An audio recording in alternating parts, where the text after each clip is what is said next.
We met through her college roommate. She was my hygienist at the dentist's office. It's amazing how when you're meeting a hygienist, an hour, twice a year, how much you really learn about somebody. She, started talking to me and everything, and she was telling her roommate, which happened to be Chelsi, hey, this guy's really like your dad. He likes to build this and that. I think you'd really like him. Maybe you should hang out with him. She said, oh, I have this guy that you might be interested in. He has the hots for me, but I'm gonna pass him off to you. And I said, I don't know. I'm like, he looks older. So we creeped on Facebook, and I was like, oh, he's not bad. Then after that, I would see him everywhere. I would see him at the gym, I would see him at the grocery store. I'm like, oh my gosh, we either have a lot in common or this guy is starting to stalk me. Off and on for the next 2 years after that, he would message me and talk to me on Facebook and say, hey, let's hang out. I'm like, yeah, we should. And then I'm like, no, I don't want to hang out with him. And so then I'd block him. After a few years of back and forth, miscommunications and stuff of talking, we finally met at a Dunkin' Donuts. I was texting my stepmom, Amy, and I told her, oh my gosh, I'm finally gonna go out with this Leif. And she goes, who's Leif? I said, remember that guy that I always talk to you about, that I would talk to a little bit, but then I would block because I was like, no way, I'm not gonna go out with him. I said, I finally said yes to him. She's like, oh my gosh. She's like, well, what are you gonna wear? And I said, I didn't even think about that. She was late. We sat in there probably a good hour or two, talking away. She said I was jibber-jabbering 100 miles an hour. Oh my gosh, he just talked my ear off the whole time I was shaking. I don't think I've ever heard him talk so much in my life. I actually had football tickets for a Penn State game that weekend. So that night I asked her if she wanted to go to a Penn State game. I went home and I was like, oh my gosh, what am I getting myself into? I can't believe I finally said yes. And then I'm like, oh man, I really want to go out with him again, see if there's something there. Well, we seem to like some of the similar things, like the outdoors. We like Penn State. We both like Dunkin' Donuts. She liked my dog. I did tell her. I go, just so you know, the dog's before you. So gave her the option. So she could have bailed right then, but she liked my dog. So I was just 21 when we first started talking, and I was talking to my other roommate, Abby. And Abby's like, oh, you should go out with him. And I was like, well, he's old. He's gonna wanna run away and marry me. And I am not gonna marry him. No way, he's old. And then here we go, a couple years later, I'm like, wow, I guess I should go out with him. And ever since then, I've been bugging him to marry me. We started seeing each other in November, first date. Christmas, we didn't introduce anybody to our parents or anything because we weren't completely official and stuff. Back and forth, I would text him nonstop all day long. We would text all day long. And then I wouldn't hear from him for a day or two. But then Thanksgiving came and he went back home to his parents, and then I went back home to mine. And the next thing you know, you're finally back at work, and then you're leaving again and going for Christmas. So it's kind of hit or miss. And then with all the snow, we weren't always getting to see each other. And then by January, I think I was almost living there because I was there so much. I think it was the first time she stayed over at my house. I woke up to go to work and she was out of it. She had no clue what was going on. She's like, where are you going? I'm like, I'm going to work. He was upset, I was snoring in bed or something. And she's like, okay, love you. I was like, okay, well, drive safe, love you. And then after I said it, I was like, oh my God, I just told him I loved him. And then she's like, oh. And I was like, okay. I was like, she's crazy. It was probably a few months later before we ever said that again. So it was kind of like one of them things. She's like, I can't believe I said that. Because finally I had a little sassy moment. And I said, okay, I just told you I loved you. I know I said it kind of by mistake. But after thinking about it, I guess I kind of do. I do love you.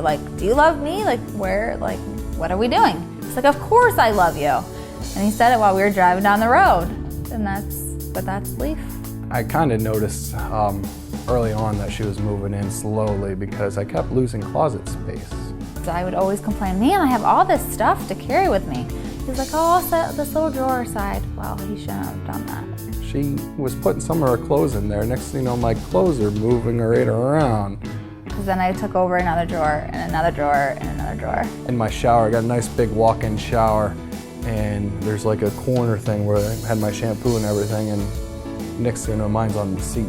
With her, morning, evening, all the time together, move in, we really got to see each other's habits, and Luckily we have more than one bathroom, so she can see all my habits. And then I'd always pick on him like, hey, like, are you my boyfriend? Are we like together? He's like, oh yeah, you know we are. Like, but you never asked me. Like, girls like to be asked like what the status is. Like, we need to know. We can't just guess, especially if people ask us. So finally, because he's a typical guy, I had to remember the date. So he said, oh, I'll ask her out on Valentine's Day, which I didn't know that. So he wrote it on the card, check yes or no. She loves cards. So and I put it on there, and I had a little circle box for her, like a little 5th grader would do. Will you go out with me? Yes, no, circle one. So obviously the answer is yes. I think she thought about it for about 30 seconds. You know, just being together like that where you're all day long, you're constantly together, so you have to compromise on who wants to eat what, kind of what you want to do kind of throughout the day, and the give and take of, you know, each other. And actually we have a lot of common interests, so it seemed where we didn't really have to be like, oh, I gotta go do that. You know, it's like, yeah, let's go, you know, out of both of us. Leif can walk into a room and not know a single soul and just walk in and just talk to anybody about anything and everything. Everybody's just so open and at ease with how he is, and he's just a friendly guy. I go on a lot of work trips, and she's always hiding stuff in my backpack. Usually when I'm there and I'm unpacking, or the next day I'm something, I open it up and she has hidden in there a card and says something sweet in it. And then she usually puts Hershey Kisses in there for kisses away. They bring a smile to my face, especially when, you know, when you get away. You're hanging out in a hotel, you know, miles and miles away from home, and start to miss home and stuff, and you open that up and see that. It actually brings a tear to my eye a couple times. It took me forever to say yes to going out with him as boyfriend and girlfriend, and then finally as a couple, I was like, okay, I'm ready now. Like, where's my ring? Let's get married. Like, I know this is it. Well, she's started bringing it up like first, second year we started dating, and hinting around all these rings.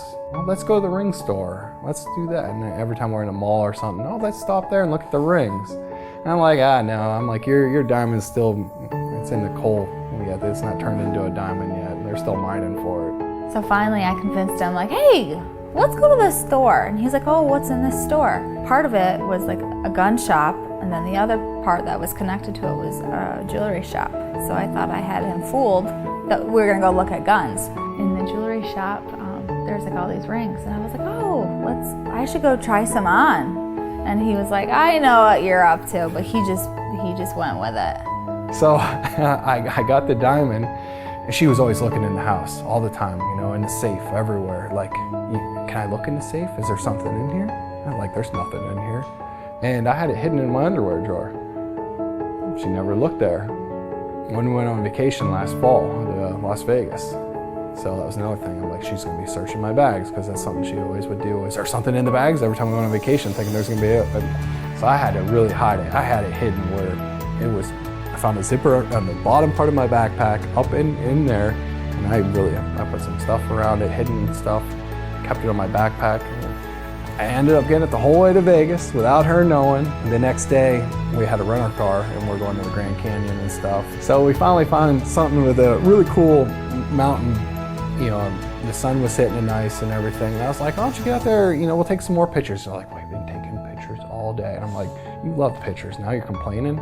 She finally gets there, and I had it on some mode. I didn't even realize that it took like a video clip and shortened it down real quick. And it happened to work perfectly, where it at least saw me stand there, get down on one knee, and right back up and hug. And, you know, that was like 7:30 or 8 o'clock at night, you know, West Coast time. So she's like, I want to tell everybody. And she's like, I got to call my parents. So instantly she calls her parents instantly answer the phone. She told them, and they're like, about time, we've been waiting all day. I can't believe you picked me through everything that we have gone through all the times that I have drove you absolutely crazy with our life and building the barn and driving you nuts with our dogs. You know, the last 4 years been great with you. You've really been an amazing part of my life and stuff. You know, how you act with our dogs and stuff, and how loving you are with them. I think you'll definitely be an amazing mother. to our kids someday. Just know that at the end of the day, it's us. It's only us that matters, and our family and our friends. And that I will always be your best friend, your team partner, your biggest fan, your #1 cheerleader. And that whatever life phases through us, whatever life throws at us, we will go through life together. And I love you. I'm definitely excited and glad that you're part of my life. And I'm hoping from this day forward, you'll be my best friend. Love you.